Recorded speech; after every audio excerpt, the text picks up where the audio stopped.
this just kind of unfolded the way that I wanted it to. Yeah. And I want to inspire others to do the same, because even I said to my boyfriend, I'm like, who do you think is the most famous person you know? And he's like, you. And I was like, me? I don't know about that, but I've definitely made a mark. And I think people see like I'm authentic. Welcome to YMI Talking, a podcast where the guests are so good, you'll wonder why the host is even talking. In each episode, you will hear one of the leaders of the Lehigh Valley's vibrant business hub. They will tell you the keys to their success, the mistakes they've made, and what they have in store for the future. Here is the host of YMI Talking, from YMI Insurance, Jimmy Honachik. All right, that is me, Jimmy Honachik, here with another YMI Talking, joined by Noelle Baxter. Thank you very much. How are you? I was going to say good, like that's my default, right? Okay, yeah. But it has been a week so far. We here in Allentown, this is actually very timely considering who our guest is today. We have had serious plumbing issues going on. We do not own the building, so our landlord is using someone other than Agentis. Bad decision on his part. We don't support that. No. And is just having a time of it. Poor guy. They told us they were going to drill up my office to get to the pipes. Clearly, I'm not here every day because I did not know that. It was going to be real construction. Our landlord said, we're not doing that. So that's good. I guess so. Yeah. At least you still have your office. Yeah, which is nice. I appreciate that. You start working in here. All I know is Agentis would have taken care of that. I believe that as well.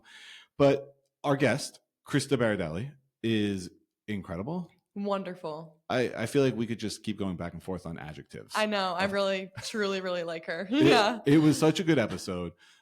She's everywhere all the time. Mm-hmm. And, there are people who do that, and I call them like serial networkers, and it's fine. They do that. Right. But you can tell she's got like the business acumen and is doing things with those relationships. She's a purpose. She has a purpose. Yes. Exactly. And so I think we should dive in and learn what her purpose is. Yeah. So exciting. Yeah. She's awesome. It is a great episode. So without any further ado, here we go.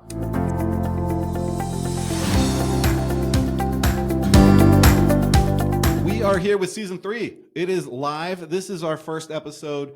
And there's no better way to kick it off. I'm thinking by the end of this episode, we just shut down the podcast because this is what it's here for. I mean, Krista Barardelli from Agentis Plumbing, you are everywhere. This was made for vibrant people in the business community, and I truly can't think of a better person. So thank you for coming on here. Thank you so much for having me. I feel honored. You should. This is a big deal.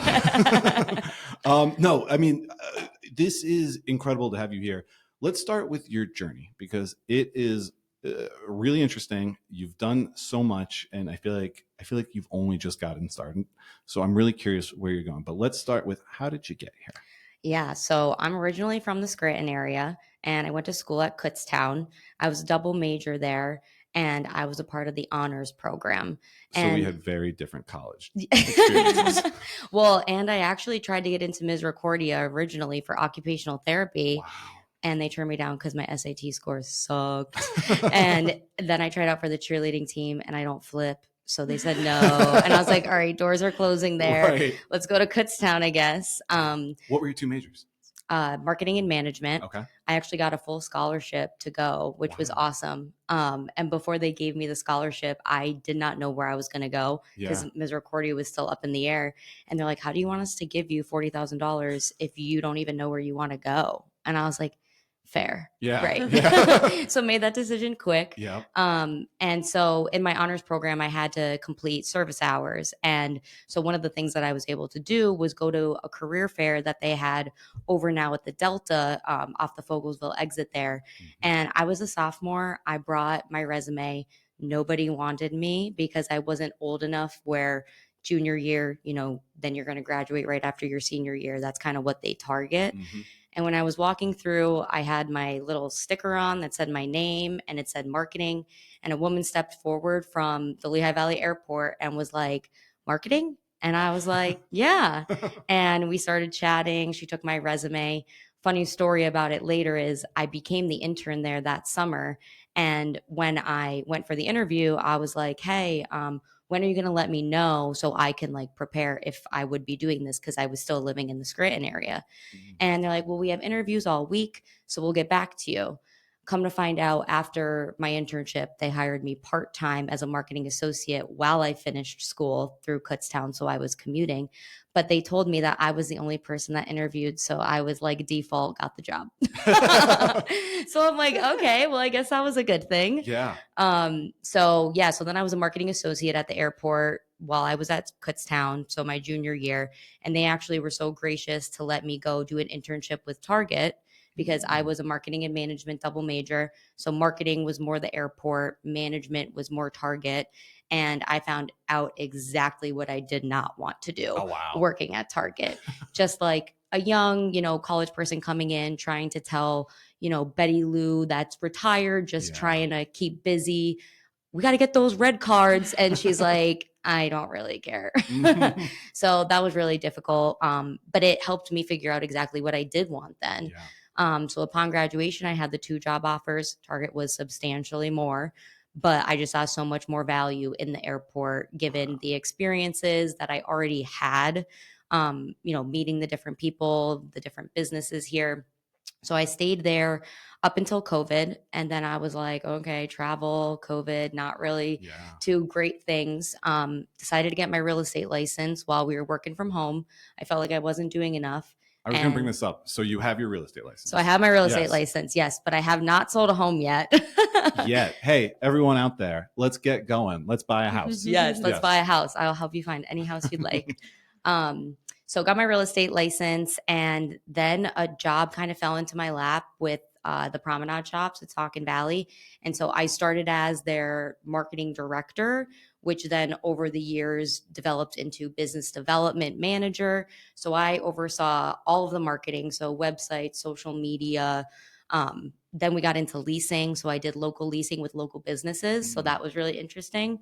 And then, just all the odds and ends. There was only 5 of us that worked there. So I learned about liquid brine, which is what they put down on the road before a snowstorm, and just so many different things. So it was a great opportunity for me there. And then I was approached by my now boss at Agentis Plumbing, and he actually messaged me on LinkedIn and was like, hey, Krista, I see you go to all these events and things. I'd love to be able to connect and learn, how you do what you do. And I'm like, who's this guy? Like, I don't have time for this. And then he's like, I'm like, oh, what business are you with? And he's like, Agentis Plumbing. And then I read his name and it was Nate Agentis. And I was like, I hope I didn't drop the ball on that one. Right. And so then the rest is history. I've been with them for about 8 months now doing business development. And it honestly couldn't have been a better move for me. And I didn't even know it. I almost didn't take it. Well, it's such an interesting move because, lifestyle of the Saucon Valley, the Promenade, it's such a marketing driven, focused thing. It's fun. You got the shops. And then Agentis Plumbing, no offense, I work in insurance, it's not the most interesting. Plumbing isn't what people think of as this fun, exciting, Instagram ready, outlet, but you've made it that way. Is that part of what they tasked you with doing? Yeah, so I think they really like to see what I was posting already just from my Krista in the Valley account. So that account started as me trying to get local businesses to know what we had available advertising wise and storefront wise that wasn't necessarily appropriate to put on the Promenade page because those people just want to know like what's there now, what sales, what they don't want to know that there's an empty storefront, and we don't really want to highlight that on the Promenade page. So I started this Krista in the Valley account, and funny enough, my boyfriend and I were out to dinner for our 4-year anniversary or whatever it was at PJ Wellahan's. And I told him that I wanted to do this. And I was like, but I need to come up with a name because what if I'm not at the Promenade forever, Wow. And so that's how it turned into Krista in the Valley. So I was over here thinking, what a great idea just to have this almost shadow marketing account. And then you threw the edge there as well. And it can transform to wherever you go. Yes. And it's been fun. I see you were a double major and honor student. So it's been fun. But I will also say how you mentioned that the Promenade was fun and people had great experiences. Same thing with the airport. People love to go there because it was such an easy way to fly out of here versus Philly or Newark. And then I'm like, do I really want to go work at a plumbing company where shit's hitting the fan and it's like people are calling and they're not happy? And it was a toss up for me because like whenever I would meet somebody at an event and they're like, so where do you work? I'd be like, oh, the Promenade Shops. And they're like, what store? And I'm like, no, the whole place. Like it carried some clout. And so Yeah. I was like, do I want to go work for a service-based company? I know that there's like longevity, obviously, like I'm always going to have a job. Yeah. Everybody has to go to the bathroom. But it was a big transition. And honestly, I think it's something that I'm still taking day by day. Yeah.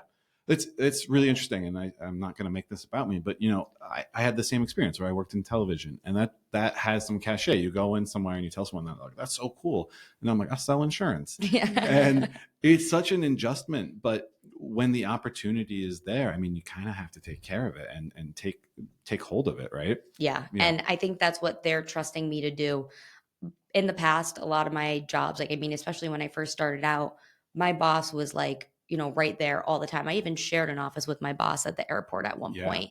And now I'm like, Nate, are you there? Hello. And like, I'm able to make these decisions and be held accountable, which is great. And, you know, I think it's something that I wouldn't have been able to do at the other two companies just because of how quick moving the Promenade was. Mhm. But then also government in general needs however many approvals, you know, before you get it to the next step. Yeah. Here, they're just letting me run with it, which is awesome. Mm-hmm.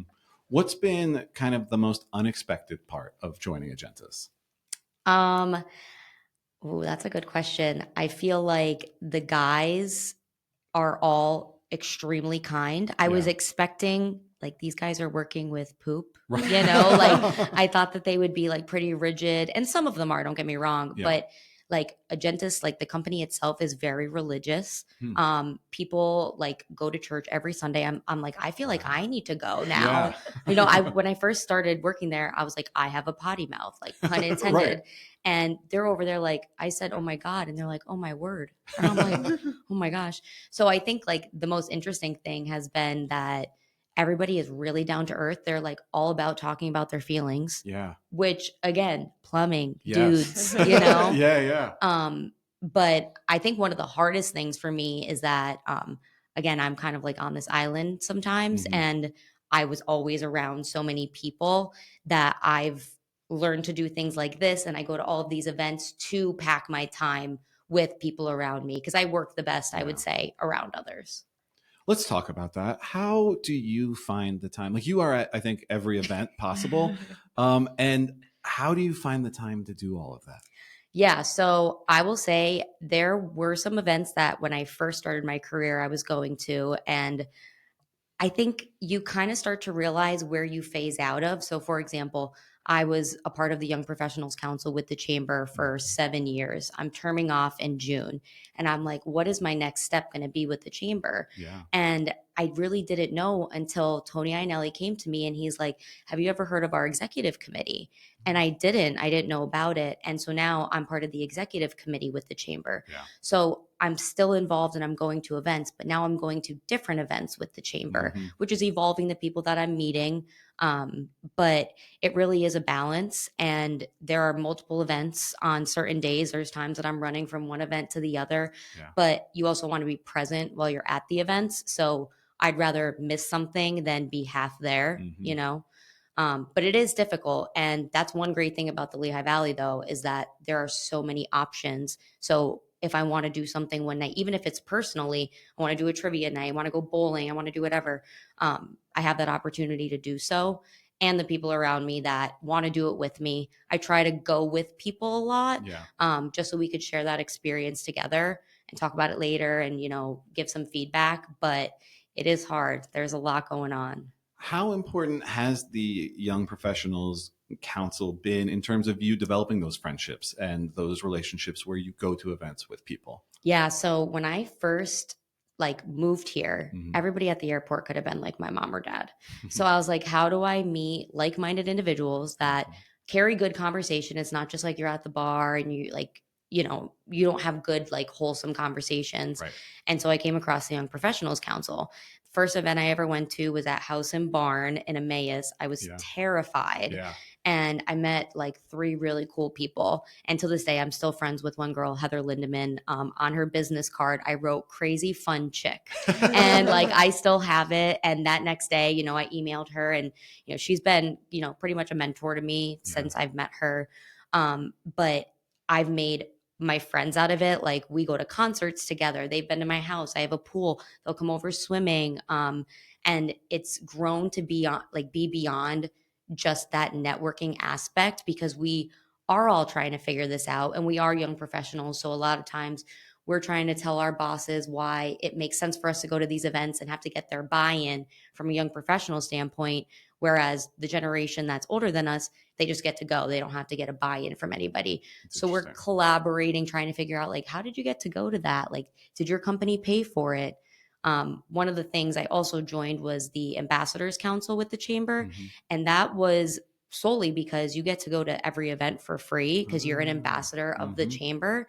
And when I was at the airport, there just wasn't a seat for me at the table. They had the board of governors they had to invite. They had all the executive staff. So I figured out a way that I can get there where I didn't have to pay out of pocket. The Chamber wanted me there because I was representing them, and I was still able to be there even though the airport couldn't have a seat for me at the time. Once again, I understand how you're a double major and a honor student. Yep. You've really all right, you go out there and you're good at talking to everyone, but you've really got like a business acumen to you as well that this is the first I've met you. So I'm really taking an appreciation for.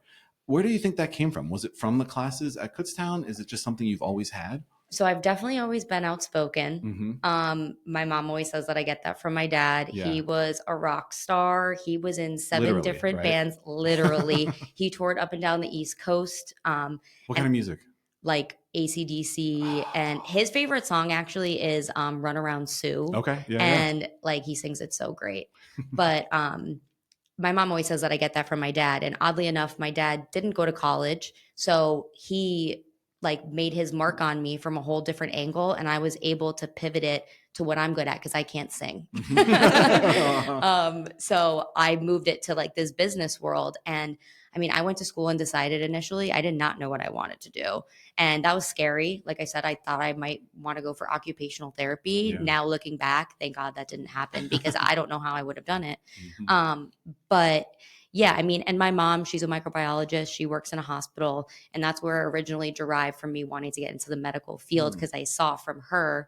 But ultimately, I kind of paved this path by myself. Yeah. And it's been that much better because then I haven't had everybody's opinions, telling me what I should or shouldn't do or should or shouldn't feel. Yeah. I'm making it my own. Yeah. Any regrets up to this point? Regrets. Yeah. Ooh, I mean, definitely lots of regrets because just in life. From the outside, it looks like you have done it all perfectly and you've done an incredible job. So it's always interesting to hear if, there is something you would have changed along the way. I really don't think that I would have. Yeah. I mean, I've experienced so many things. Like I look back, I'm like, wow, my mom let me do some crazy stuff like while I was in school, but I'm so thankful that I got to do it. Like she's even said, she's like, Krista, you've gone to more states than I ever even would think I would have gone to. Yeah. I do wish that I studied abroad maybe. I think as I'm getting older, I have appreciation for different languages, different areas of the world. Definitely didn't pay attention in social studies. So I do think I wish I had, time to do that. But I also feel like I'm at a point in my life, I'm 29, where I know enough that I'm scared, and I wish that I was able to do those things when I didn't know enough, because then I would have had a different experience. Yeah. You're 29. 29. You haven't even hit 30 yet. No, July. Oh, don't remind me. Which is just incredible, again, to the point of all the things that you've done and stepping away now from the Young Professionals Council. I mean, I guess it feels like it's probably time for you to make that step. Yeah, I've been feeling that. So like going to different events, everybody's getting younger. Right. I'm no longer going to always be the youngest person in the room. Yeah. And that's okay. And now I'm seeing like the younger generations. And one thing that my boss, Luke, mentioned to me, he was like, what are you doing for the younger generation? And I really thought about that hard. And I was like, I'm going to Kutztown and speaking. I'm, trying to do different things like this to like motivate people that I didn't have an agenda. I didn't have a plan. Like this just kind of unfolded the way that I wanted it to. Yeah. And I want to inspire others to do the same, because even I said to my boyfriend, I'm like, who do you think is the most famous person you know? And he's like, you. And I was like, me? I don't know about that. But I've definitely made a mark. And I think people see like I'm authentic. I think I mentioned before, it's kind of hard to embarrass me, Yeah. which is Where does that definitely come a quality. from? Because I'm the exact same way, and my kids try, and I'm like, this is not going to work. Yeah, I yeah. will embarrass But you. I will say when I am actually embarrassed, Yeah. like, oh, it's bad. But definitely my dad, Yeah. because so towards the end of his life, he had brain tumors and he suffered from seizures and a stroke and a heart attack and all these things. And even when, you know, it would be a funny situation, he was able to like laugh it off instead Yeah. of get like, you know, curl up and get upset. Like his last surgery, they actually had him awake, and it was a brain Oh surgery my because God. they wanted to see what would be, you know, like damaged if they took parts out. Yeah, So yeah. his brain tumor was like a hand. So you can only go up so far before you would damage something. Yeah. And so anyway, it ended up messing up his peripheral vision on his left side. So for 50 some years, like I'm able to see Noel, but now I Yeah. can't. And so it was so funny. And I've learned these stories now that when he passed last week, so many people were telling me, I guess he was out with the guys at the bar. This was after like brain tumor 2 and like stroke and things. And so they were taking good care of him. Always had to go to the bathroom. So he goes to the bathroom, he comes back. And what do you know? He's behind the bar, like as if he's going to serve. And they're like, Tony. And he just like gives this look and he's like, be right there. So I think like him having that personality, instead of being like, oh my gosh, like I'm so sorry, like he was just like, we're good, you know. That's awesome. And I don't want to get heavy or go anywhere you don't want to go, but how has, you know, that loss is so recent, but you were able to get back out there? Like, how has that affected you? And what have you learned, I guess, coming from that? Yeah, so nothing will prepare you for it. I mean, he was 66. Yeah. My mom always says that I never really met the person that she married because I was 5 when he had his first brain tumor. And then, you know, my sister was 2. My brother wasn't even born yet. They were building a house. So it was a really difficult time. Yeah. But like he instilled so much in me in that short amount of time that I'm like there's no way I couldn't ever remember who he actually was. Yeah. Especially from videos and like what people tell me. But he lived a really difficult life, and it's given me so much appreciation for some people that wouldn't know to appreciate certain things. So like at his viewing, he had over 300 people there, which was awesome. Wow. And I'll say people have been reaching out to me like far and wide, which has been so like just heartwarming for me. Yeah. Anybody that's commented on any posts or has texted me or whatever, it doesn't diminish the pain. It Right. doesn't help the pain, but the support is what you need. And so I actually went out with my friends on Saturday night, and the band did a tribute for him for Runaround Sue. Oh and it my was like an gosh. emo band, so they really had to get crazy with it. But my dad would want me to be happy, and that's who he was. And so seeing a band live, like that was him. Yeah. And unfortunately, I didn't really ever get to see him live like that I remember. I see videos and stuff, and I did hear him sing, but not like in terms of like on a stage like that. Yeah. But it's been everybody's support, the people that have reached out to me. I almost didn't post about it on LinkedIn because I was like, I don't really want to get so personal. But after the like outpouring support of people reaching out to me that were part of the business community, I was like, no, like he's part of me professionally and personally, and Yeah. people should know. I want people to know. Yeah. And it gave me not closure, but it made me feel good to know like he was in a nursing home the last 4 years. And so people here never would have met him. Yeah. And the amount of people that were like, this story that you told me, or I remember you talking about him, gave me so much peace to know that I was talking about him. And I did give him that platform because it's heavy. Not everybody wants to talk about that, you know, especially Friday night, you're out. But that has made it that much better. Yeah. And I think it's a testament to you as well, just that you were this open to people, that they have these memories and that they come back and tell you about them. You clearly, you go to all these events, you meet all of these people. It's easy for that to be very surface level. Yeah. But you've found a way to go deeper. And I think that kind of speaks to who you are. Yeah. My old bosses, Darren and Megan at the airport, they always say, like, once you have me, it's really hard to get rid of me. And I believe that, because even Darren drove, he was from Pottstown. He came to my dad's viewing, which was just like incredible. You know, that was back when I was working at the airport. We still have a relationship, and he knew him. So yeah, I definitely get maybe sometimes a little too deep. But let's stick to the musical theme, because in honor of your dad, give me your top 5 musical acts, bands, if you had to pick. Oh, top 5. Well, I have to start out with, I love this local band that is from the Scranton area. Yeah. They're called Black Tie Stereo. They also have their down. own, they're called Modern Ties, is where they have their like original music, but they're a cover band, and they just get the people going. And that's what I love. Like Stacy's mom, like love to sing that stuff. But I'm actually like really into country music. Okay. And so like solo people, I really love, you know, like the Morgan Wallen and of course Carrie Underwood. Yep. But I listen to anything, like I said before, with like emo music. Like I go to like EDM concerts. Okay. So there's not a lot of words in those, just a lot of beats. But I listen to everything. Yeah. Very cool. So I have to ask, if hypothetically you were in front of a young person who was starting their career, maybe in the Lehigh Valley, what would your pitch to that, you know, hypothetical person be? This hypothetical person. And Noelle, if you could listen, just I'll make sure. Tune in. Notes, please. I would say that there's just so much opportunity here. You know, not only in terms of jobs, but you know, I graduated in 2017 and I'm already on my 3rd job. I don't know if that's good or bad.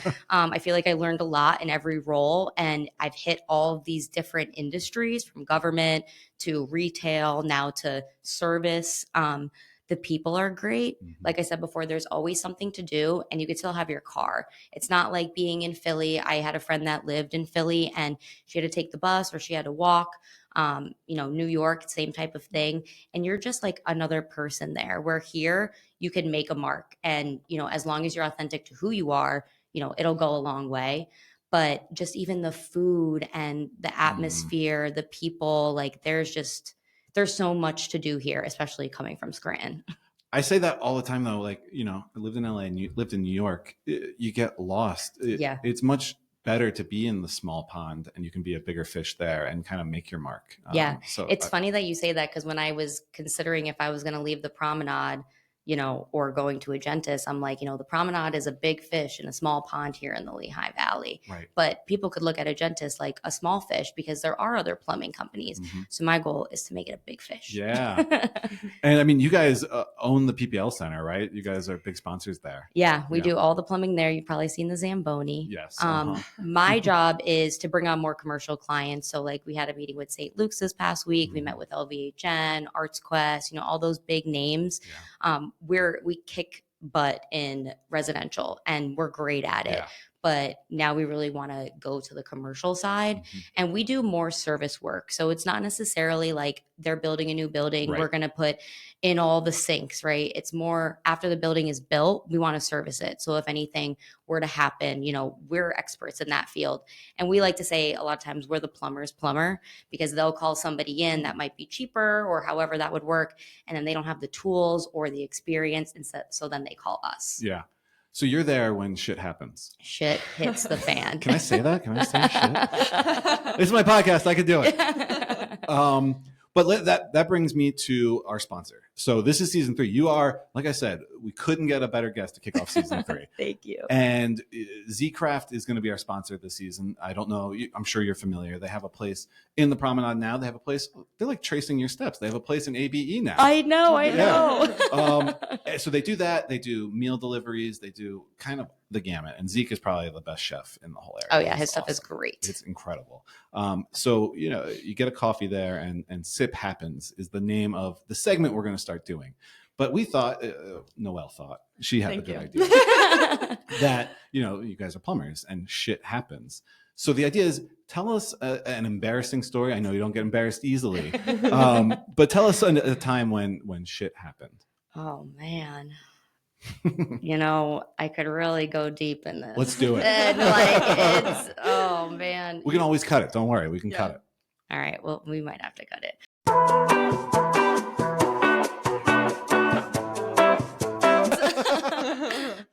But anything else?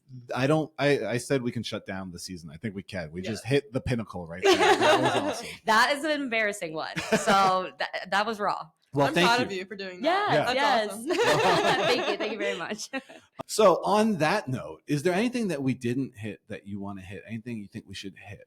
No, I just think that the young professional group of people in the Lehigh Valley is growing, and that is proven through like LVEDC, Discover Lehigh Valley. We are like one of the top areas that young people are moving to. Yeah. And I think that is because, we're so close proximity to New York and to Philly. So there is a lot of opportunity here. That said, I think we're going to be seeing a lot of changes. So I went to an event a few weeks ago, and they basically said that if we don't build 2,000 homes by 2050 every year, we are not going to meet the mark for what we need here. And I think we've seen that, like I said, I haven't sold a house to anybody yet. Yeah. I thought that my friends, my family, they'd be buying at this point, and numbers are just through the roof. And so hopefully we're going to see some change in that soon. Mm-hmm. I really hope it doesn't deter people from coming here. Yeah. We're seeing a ton of apartment buildings pop up, but the more people that we could bring here, the more opportunities there are from, just a business perspective in general, but then personally too. Like Fiesta on Hamilton is something that La Mega is doing. Okay. And they, I guess, do something similar in Miami. And they're like, we want to bring that here. And we have a really high Hispanic demographic in Allentown. And so who's to say that we can't, you know? People travel here, especially during the Christmas time, for Chris Kindlemart Music Fest, the largest music festival in the world. That's like, amazing. I just feel like if people are considering it, this is a great place to be. Again, wink, wink, Noah. And I'm just so glad that I ended up landing here. When we were emailing back and forth, I jokingly called you the mayor of the Lehigh Valley, but I think you are. If you run for that position, which doesn't exist, you have my vote completely. Perfect. I love that. I don't know. I don't love politics. I try to stay out of that, but yeah. No, I cannot say thank you enough. This has been incredible, Krista. You truly are, the best of the Lehigh Valley, and we cannot thank you enough for coming on here. Thank you so much for having me. This was fantastic. This was my first podcast. Get out. Yeah. Oh, well, I hope I did all right. You did great, and that's a big deal for us. We're very excited now. Yeah. Awesome. Thank you, Krista. Thank you. Thanks for listening to another episode of the YMI Talking podcast. If you enjoyed this and want to hear more content from amazing personalities in the Valley, please subscribe, leave a rating, and drop us a quick review.